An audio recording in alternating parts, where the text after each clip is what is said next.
Hello everyone, knowledge hub में आप सभी का स्वागत है। इस वीडियो में हम आपके लिए लेके आए हैं कंपनी लॉ में आपका शेयर कैपिटल का एक टॉपिक है। उसके बारे में हम आज डिस्कस करेंगे कि जो आपकी शेयर कैपिटल है वो होती क्या है, कंपनी की अंश पूंजी होती क्या है, शेयर कैपिटल ऑफ कंपनी। इसके बारे में हम आज डिस्कस करेंगे। पहले इसका मीनिंग देखते हैं कि शेयर कैपिटल जो आपकी होती है वो क्या होती है। The amount that the company receive by selling share is called share capital. कि जो कंपनी की जो अंश पूंजी होती है वो कंपनी के जो अंश होते हैं, जो शेयर्स होते हैं, उनको बेच कर यानी कि उनको सेल करके जो भी अमाउंट आपको मिलती है, जो भी धनराशि आपको प्राप्त होती है, रिसीव होती है, वो आपकी क्या होती है, कंपनी की अंश पूंजी होती है। जिसमें हम क्या करते हैं, अंशों को, जो कंपनी के जो शेयर्स होते हैं उनको सेल करके जो कैपिटल है उसको कलेक्ट करते हैं। ठीक है। और उसके बाद क्या कहता है, capital in a company means the amount of money with which the business of the company is started and the company buys movable and immovable properties for its business.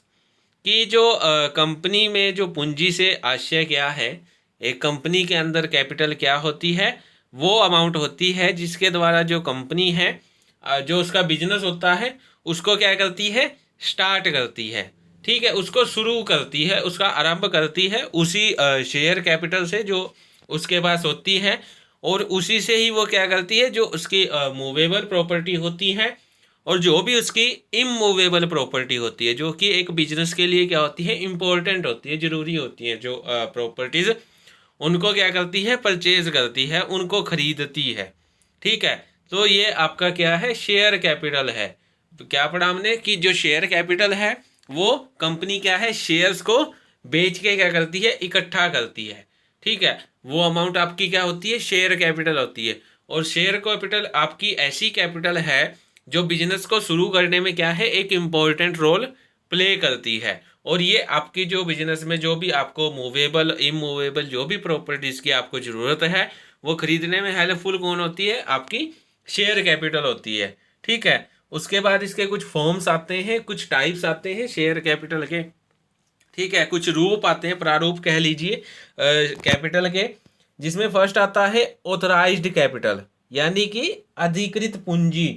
अब अधिकृत पूंजी कौन सी होती है, ऑथराइज्ड पूंजी कौन सी होती है, जिस समय कंपनी का इनकॉर्पोरेशन होता है, उसका रजिस्ट्रेशन होता है, उस टाइम जो पूंजी कंपनी के पास अवेलेबल होती है वो आपकी ऑथराइज्ड कैपिटल होती है। ये जो कैपिटल होती है इसको आप रजिस्टर्ड कैपिटल भी कह सकते हैं, या नॉमिनल आपकी जो कैपिटल होती है वो भी आप इसे कह सकते हैं। क्योंकि ये जो आपकी कैपिटल है ये पहले से ही जो भी आपके आर्टिकल्स हैं, अंतर्नियम हैं, या जो भी आपका मेमोरेंडम ऑफ एसोसिएशन है उसके अंदर पहले से ही ये दी होती है। क्योंकि इसकी ज़रूरत कब पड़ती है, जिस टाइम आपकी कंपनी का रजिस्ट्रेशन होता है। ठीक है। अब उसके बाद आता है इश्यूड कैपिटल, यानी कि निर्गमित पूंजी। अब निर्गमित पूंजी कौन सी होती है, यानी कि ऑथराइज्ड कैपिटल का वो पार्ट जो पब्लिक को क्रय करने के लिए, यानी कि परचेज करने के लिए क्या किया जाता है, प्रेजेंट किया जाता है। जिससे कि हम क्या करते हैं, जनता को इनविटेशन भेजते हैं कैपिटल को, जो शेयर्स हैं उनको परचेज करने के लिए। ठीक है। तो ऐसे कैपिटल का वो पार्ट, ऑथराइज्ड कैपिटल का वो पार्ट जो क्या है, जनता के सामने, जो पब्लिक है उसके सामने परचेज करने के लिए प्रेजेंट किया जाता है, वो आपकी कौन सी है, इश्यूड कैपिटल है। ठीक है। उसके बाद आता है सब्सक्राइब्ड कैपिटल। अब सब्सक्राइब्ड कैपिटल कौन सी होती है, पहला क्या था, ऑथराइज्ड, जो रजिस्ट्रेशन के टाइम अवेलेबल होती है।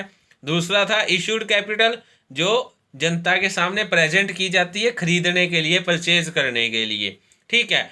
उसके बाद आता है जो पार्ट, इशूड कैपिटल का जो पार्ट पब्लिक के द्वारा परचेज कर लिया जाता है, खरीद लिया जाता है, वो आपका कौन सी कैपिटल आती है, वो आपकी सब्सक्राइब्ड कैपिटल आती है, वो आपकी प्रार्थित पूंजी आती है। ठीक है, अब उसके बाद आता है एलोटेड कैपिटल। एलोटेड कैपिटल, अब सब्सक्राइब कैपिटल जो है उसमें जो आवेदन मिलते हैं, जो एप्लीकेशन जो जनता से मिलती है, उनमें पूरे जो शेयर्स हैं वो पूरी तरह से अलॉट नहीं किए जाते। मीन्स सबको अलॉट नहीं किए जाते, पूरी तरह से वो अलॉट नहीं किए जा सकते। तो उसका कुछ भाग क्या कर देते हैं, अलॉट करते हैं। वो आपकी जो कुछ पार्ट जो अलॉट करते हैं वो आपकी कौन सी होती है, अलॉटेड कैपिटल होती है। जो पार्ट आप कैपिटल का अलॉट करते हैं वो आपकी अलॉटेड कैपिटल होती है। ठीक है, उसके बाद आता है कार्ड ऑफ कैपिटल, मांगी गई पूंजी। यानी कि जो आपकी सब्सक्राइब्ड कैपिटल है उसका वो पार्ट जो कंपनी के संचालक होते हैं, जो डायरेक्टर्स होते हैं, उनके द्वारा बिजनेस को चलाने के लिए, रन करने के लिए मंगाया जाता है। ठीक है, जो भी मंगाया जाता है वो आपकी क्या है, कार्ड ऑफ कैपिटल है। अनकार्ड कैपिटल कौन सी है, जो डायरेक्टर्स के द्वारा मंगाई नहीं जाती। अब सब्सक्राइब जो कैपिटल है उसका जो पार्ट मंगवा लिया गया है वो आपकी कार्ड ऑफ कैपिटल है। जो पार्ट रह गया है, जो मंगवाया नहीं गया है, वो आपकी अनकार्ड कैपिटल है। ठीक है, अब उसके बाद आता है पेड अप कैपिटल। यानी कि कार्ड अप कैपिटल, जो भी कैपिटल आपने मांगी है उसका वो भाग जो कि शेयर होल्डर्स ने क्या कर दिया है, पे कर दिया है, जिसकी पेमेंट शेयर होल्डर्स के द्वारा हो गई है, वो आपकी कौन सी है, वो आपकी पेड अप कैपिटल है। ठीक है, उसके बाद जो राशि मतलब कि आपकी रह जाती है, जिसका भुगतान आपके शेयर होल्डर्स नहीं करते, वो आपका कॉल इन एरियर्स होता है। ठीक है, और जिसका एडवांस में ही आप क्या कर देते, जो शेयर होल्डर्स हैं एडवांस में ही पेमेंट कर देते हैं, वो आपका क्या है, कॉल इन एडवांस है। मीन्स जितनी आपने मांगी थी पेड अप कैपिटल, उससे ज़्यादा ही उन्होंने क्या कर दी है, पेमेंट कर दी है। ठीक है, वो आपकी कॉल इन एडवांस है। ठीक है, अब उसके बाद आता है फिक्स कैपिटल। जितनी भी फिक्स एसेट्स जो हैं उनको परचेज करने के लिए जो भी कैपिटल आप यूज़ करते हो वो आपकी कौन सी होती है, फिक्स कैपिटल होती है। जैसे आपकी बिल्डिंग होगी, आपकी लैंड होगी, मशीनरी होगी, फर्नीचर होगा। ठीक है, जो भी आपने फिक्स कैपिटल को परचेज करने में जो कैपिटल लगाई है वो आपकी क्या है, फिक्स कैपिटल है। और जो फिक्स्ड कैपिटल है इसको आप ब्लॉक कैपिटल और आपकी नॉन सर्कुलेटिंग कैपिटल भी कह सकते हैं। ठीक है, उसके बाद आता है वर्किंग कैपिटल। अब वर्किंग कैपिटल कौन सी होती है, फिक्स कैपिटल का ये उल्टा होती है। फिक्स कैपिटल जो हम क्या कर देते हैं, एक बार लगा देते हैं और उसका जो प्रॉफिट है, उससे जो प्रॉफिट है हमें लॉन्ग टर्म तक मिलता रहता है। ठीक है, ये जो आपकी वर्किंग कैपिटल होती है ये शॉर्ट टर्म होती है। ये जो डे बाय डे जो भी आप एक्सपेंसेस करते हैं उनको पूरा करने के लिए इस कैपिटल को क्या किया जाता है, यूज किया जाता है। जैसे रॉ मटेरियल को परचेज करना, ठीक है, किसी को मजदूरी देना, आपने टैक्स पे करना, रेंट पे करना, एडवर्टाइजिंग के लिए कुछ देना, किसी को कमीशन देना। ठीक है, ये सारे एक्सपेंसेस को करने के लिए आपको किसकी ज़रूरत पड़ती है, वर्किंग कैपिटल की ज़रूरत पड़ती है। ठीक है, अब उसके बाद आता है वेटर्ड कैपिटल, यानी कि कृत्रिम पूंजी। वह कैपिटल जो कि आपके वोटर्ड जो मेथड होते हैं उनसे क्या की जाती है, उत्पन्न की जाती है, उनसे बनाई जाती है।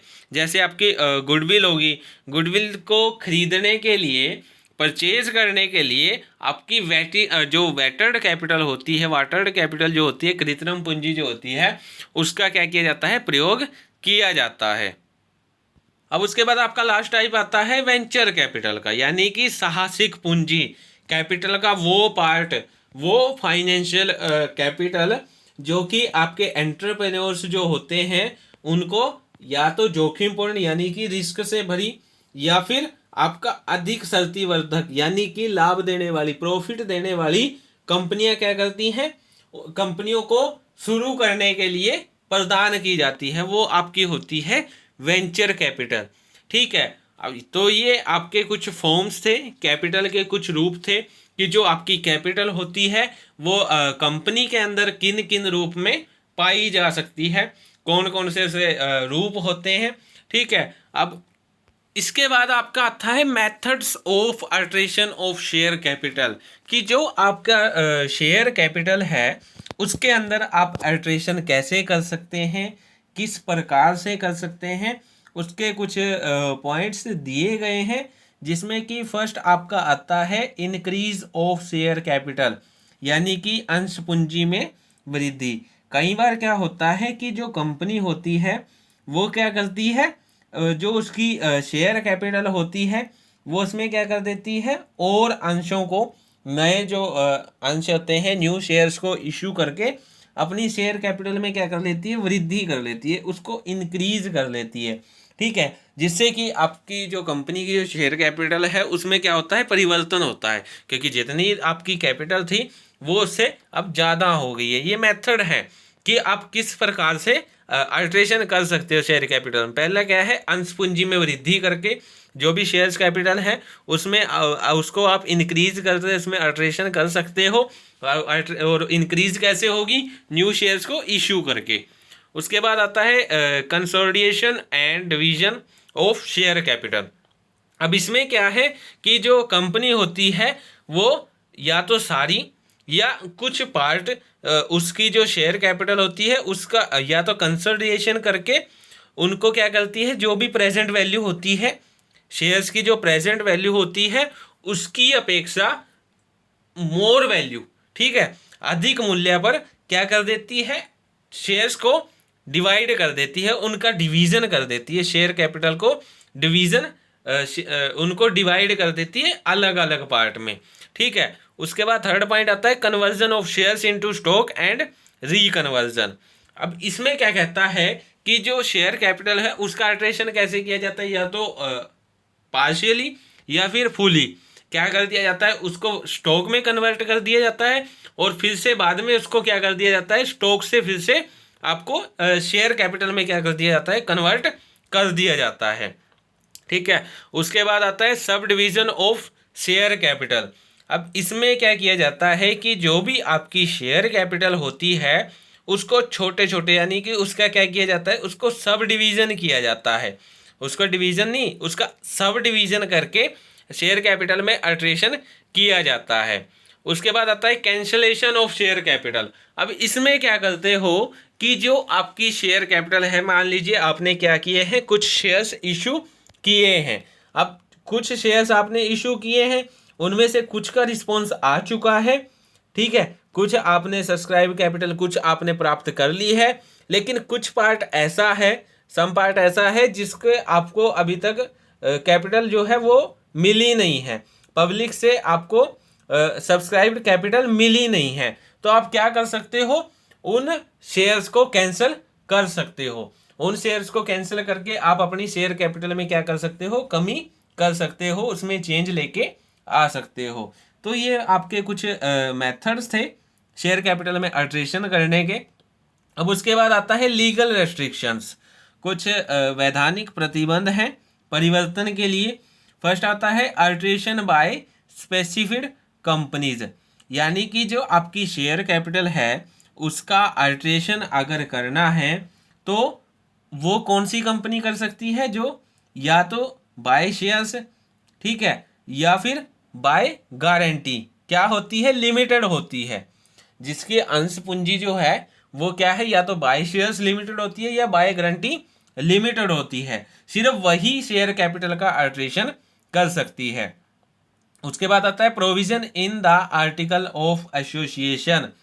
अगर आपका जो आर्टिकल ऑफ एसोसिएशन है, AOA है, उसके अंदर इसका उल्लेख किया गया है कि शेयर कैपिटल में आप अल्ट्रेशन कर सकते हैं, तो लीगली आप शेयर कैपिटल में अल्ट्रेशन कर सकते हैं, उसको परिवर्तित कर सकते हैं। अगर आर्टिकल ऑफ एसोसिएशन में ऐसा कुछ नहीं दिया गया है तो आप किसी भी प्रकार का अल्ट्रेशन शेयर कैपिटल के अंदर नहीं कर सकते।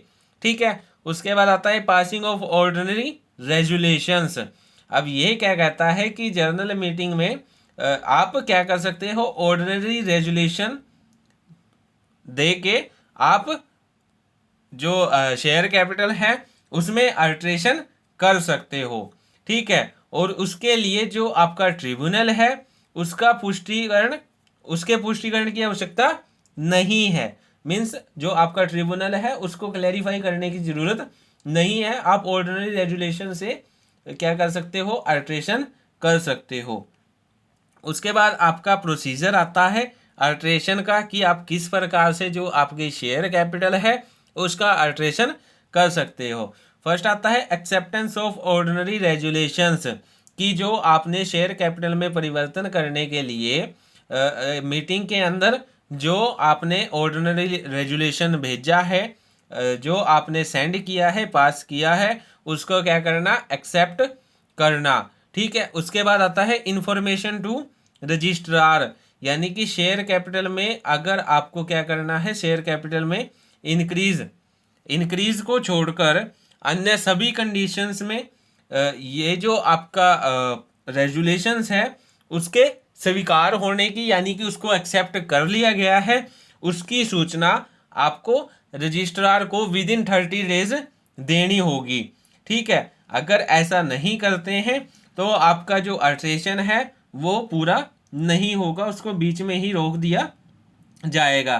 ठीक है। और ये जो इन्फॉर्मेशन है, अल्ट्रेशन की इन्फॉर्मेशन के प्राप्त होने के बाद ही जो आपका रजिस्ट्रार है उस नोटिस को क्या करेगा, उसकी एंट्री करेगा, और कंपनी के जो मेमोरेंडम है, जो उसके आर्टिकल्स हैं, उनमें क्या करेगा, नेसेसरी चेंज लेके आएगा जो कि आपने अपनी शेयर कैपिटल में किया है।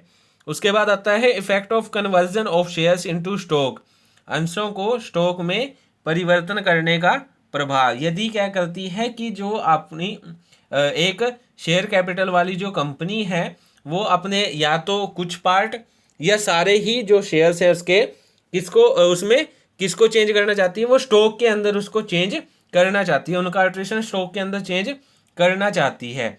ठीक है। और जो परिवर्तन की सूचना है, जो अल्ट्रेशन की जो नोटिस है, वो आपने रजिस्ट्रार को दे दी गई है, आपने उसको दे दी है। तो इस अधिनियम में क्या है, वो सारी जो व्यवस्थाएं हैं जो केवल किस पे, शेयर्स पे, जो सारे जो प्रोविजंस हैं जो केवल शेयर्स पे ही लागू होते हैं, इस स्टॉक के संबंध में लागू नहीं होते। ठीक है। जो आपने शेयर्स हैं उनको स्टॉक्स में क्या करना है, कन्वर्ट करना है। ठीक है। तो शेयर्स पे जो भी प्रोविजन एप्लीकेबल हैं वो आपके स्टॉक के केस में एप्लीकेबल नहीं होंगे। उसके बाद आता है notice of increase of shares, means अंश पूंजी की वृद्धि की सूचना। अब क्या है कि जो आपकी शेयर कैपिटल है उसकी आपने क्या कर दी है, उसमें आपको उसने इंक्रीज कर दी है, शेयर कैपिटल को आपने क्या किया है, इंक्रीज कर दिया है। ठीक है। तो इसकी जो सूचना है, इसका जो नोटिस है वो आपको रजिस्ट्रार को देना होगा, और कितने दिन के अंदर, विद इन 30 डेज, मीन्स जो आपने रेजुलेशन पास किया है उसके एक्सेप्टेंस के विद इन 30 डेज इसकी सूचना आपको रजिस्ट्रार को देनी पड़ेगी। ठीक है। तो ये आपका प्रोसीजर था अल्ट्रेशन का, कि आप किस प्रकार से आप जो आपकी शेयर कैपिटल है उसमें अल्ट्रेशन कर सकते हो। ठीक है। अब उसके बाद आता है रिडक्शन ऑफ शेयर कैपिटल। अब ये पॉइंट क्या कहता है कि आप शेयर कैपिटल है उसमें किस प्रकार से रिडक्शन कर सकते हैं, किस प्रकार से कमी लेके आ सकते हैं। ठीक है। उसके कुछ कारण भी हो सकते हैं, जिसमें आपका फर्स्ट आता है by writing of lost capital, नष्ट पूंजी को अपलिखित करते, यानी कि कंपनी की ऐसी पेड अप कैपिटल जो क्या है, ज़्यादा ही लॉसेस के कारण क्या हो चुकी है, ख़त्म हो चुकी है, समाप्त हो चुकी है। ठीक है। लॉस्ट हो चुकी है, वो कैपिटल अब नहीं रही। ठीक है। तो इस केस में क्या है, आप उस शेयर कैपिटल को क्या कर सकते हो, छोड़ सकते हो। ठीक है। उस शेयर कैपिटल को आप कैंसिल कर सकते हो वहाँ पे। तो इस कारण से जो आपका शेयर कैपिटल है वो क्या हो जाती है, कम हो जाती है। ठीक है। उसके बाद बाय रिफंडिंग सरप्लस कैपिटल, अधिक्य पूंजी को लौटाकर, यानी कि जितनी आपने पूंजी मांगी थी, जितनी कंपनी की आवश्यकता थी, जितनी कंपनी को जरूरत थी अंश पूंजी की, ठीक है, उससे ज़्यादा अगर पूंजी आ जाती है तो ऊपर का जो सरप्लस है, आवश्यकता से ज़्यादा जितनी आपके पास पूंजी आई है, उस पूंजी को वापस करके भी आप क्या कर सकते हो, पूंजी में कमी कर सकते हो। ठीक है। अब उसके बाद आता है बाय एक्सिस्टिंग और रिड्यूसिंग लाइबिलिटी ऑन शेयर्स, अंशों पर देयता को समाप्त अथवा कम करके, यानी कि आपका कंपनी के ऐसे शेयर्स जो फुली पेड अप नहीं है, ठीक है, वो पार्सली अभी क्या है पेड अप है और पार्सली क्या है अनपेड है, ठीक है। तो जो अनपेड है उनको क्या है कैंसिल करके आप क्या कर सकते हो शेयर कैपिटल में कमी कर सकते हो। अब उसके बाद इसके लीगल रेस्ट्रिक्शंस कुछ आते हैं, नीचे दिए गए हैं। Restrictions for reduction of share capital, प्रतिबंध कुछ दिए गए हैं अंश पूंजी में कमी करने के लिए, जिसमें कि वही आपका फर्स्ट आता है बाय स्पेसिफिड कंपनी। कोई स्पेसिफिड कंपनी यानी कि जो जिसकी जो लाइबिलिटी है, जिसके जो शेयर्स हैं, जो शेयर कैपिटल है, वो या तो अंशों द्वारा सीमित है या फिर गारंटी द्वारा क्या है वो सीमित है, लिमिटेड है, बाय गारंटी लिमिटेड है या फिर बाय शेयर्स वो क्या है लिमिटेड है। ऐसी कंपनी अपने शेयर कैपिटल को कम कर सकती है। उसके बाद बाय स्पेशल रेजुलेशन, यदि क्या है शेयर कैपिटल में कमी करनी है, ठीक है, तो जो आपका विशेष जो रेजुलेशन है, स्पेशल जो रेजुलेशन है, उसको उस पर एक्सेप्टेंस अगर मिल जाती है तो क्या कर जो आप जो कंपनी है वो अपनी शेयर कैपिटल में क्या कर सकती है कमी कर सकती है। उसके बाद conformation by the national company law tribunal, अगर आपको क्या है जो आपकी शेयर कैपिटल है उसमें कमी करनी है, उसमें रिडक्शन करनी है, उसको रिड्यूस करना है, तो अकॉर्डिंग टू जो नेशनल कंपनी लॉ जो ट्रिब्यूनल है उसकी कन्फर्मेशन का लेना जरूरी है, उसके द्वारा पुष्टिकरण किया जाना नेसेसरी है। अगर वो किसी भी प्रकार की कन्फर्मेशन नहीं देता है तो आप जो आपकी शेयर कैपिटल है उसमें रिडक्शन नहीं कर सकते, ठीक है। अब उसके बाद इसका प्रोसीजर आता है, प्रक्रिया आती है, क्या क्या क्या विधि है रिडक्शन करने की। शेयर कैपिटल में अगर आपको रिडक्शन करना है तो उसका क्या प्रोसीजर रहेगा, जिसमें फर्स्ट आता है टू पास स्पेशल रेजुलेशन, यानी कि विशेष प्रस्ताव को पास करके सबसे पहले क्या करना होगा, जो आपका स्पेशल रेजुलेशन है उसको पास करना होगा, उसके ऊपर एक्सेप्टेंस मिलना जरूरी है। अगर उसके ऊपर आप एक्सेप्टेंस नहीं लेते हैं तो आप अपनी शेयर कैपिटल को कम नहीं कर सकते। उसके बाद application to the tribunal for confirmation. अब सेकेंड स्टेप में क्या करना है, सेकेंड स्टेप में जो आपका ट्रिब्यूनल है उसके कन्फर्मेशन के लिए क्या है एप्लीकेशन देनी है, आवेदन करना है। ट्रिब्यूनल को कन्फर्मेशन देने के लिए क्या करना है, आवेदन करना है कि जो आपने शेयर कैपिटल है उसमें रिडक्शन करना है। ये काम होता है जब आपका स्पेशल रेजुलेशन पास हो जाता है, उस पर एक्सेप्टेंस मिल जाती है, उसके बाद ही आप कन्फर्मेशन के लिए अप्लाई कर सकते हो। उसके बाद आता है ऑर्डर कन्फर्मिंग रिडक्शन। अब उसके बाद क्या है कि जो आपका ट्रिब्यूनल है वो कंपनी के जो डिवेंचर्स होते हैं, ऋणदाता जो होते हैं, जिन्होंने क्या है कंपनी को लोन दिया है, ठीक है, अगर वो ये कह देते हैं कि उनका जो लोन है वो सिक्योर है, मीन्स वो क्या उनको क्या है उनके लोन की अमाउंट कंपनी द्वारा चुका दी जाएगी, ठीक है, या चुका दी गई है, ठीक है, या फिर किसी भी प्रकार से जो उनका लोन है वो कंपनी के अंदर क्या है सिक्योर है, ठीक है। तो इस केस में जो आपका ट्रिब्यूनल है वो क्या कर देता है ऑर्डर को कन्फर्म कर देता है, यानी कि जो आप शेयर कैपिटल में कमी करना चाहते हैं उसकी वो कन्फर्मेशन दे देता है, ठीक है। उसके बाद रजिस्ट्रेशन ऑफ ऑर्डर, आदेश की रजिस्ट्रेशन, यानी कि जो भी आदेश दिया गया है ट्रिब्यूनल ने क्या है परिवर्तन के लिए, चेंज के लिए, अल्ट्रेशन के लिए, शेयर कैपिटल को कम करने के लिए जो भी कन्फर्मेशन दी है, जो भी परमिशन दी है, उसकी प्रति जो है उसकी जो कॉपी है वो प्राप्त होने के, उसके रिसीव होने के 30 दिन के अंदर ही जो आज्ञा की एक परमिशन की जो सर्टिफाइड जो कॉपी है और जो भी ट्रिब्यूनल के द्वारा न्यू शेयर कैपिटल जो क्या है प्राप्त की गई है, ठीक है, वो किसके पास, रजिस्ट्रार के पास आपको क्या करवानी पड़ेगी, जमा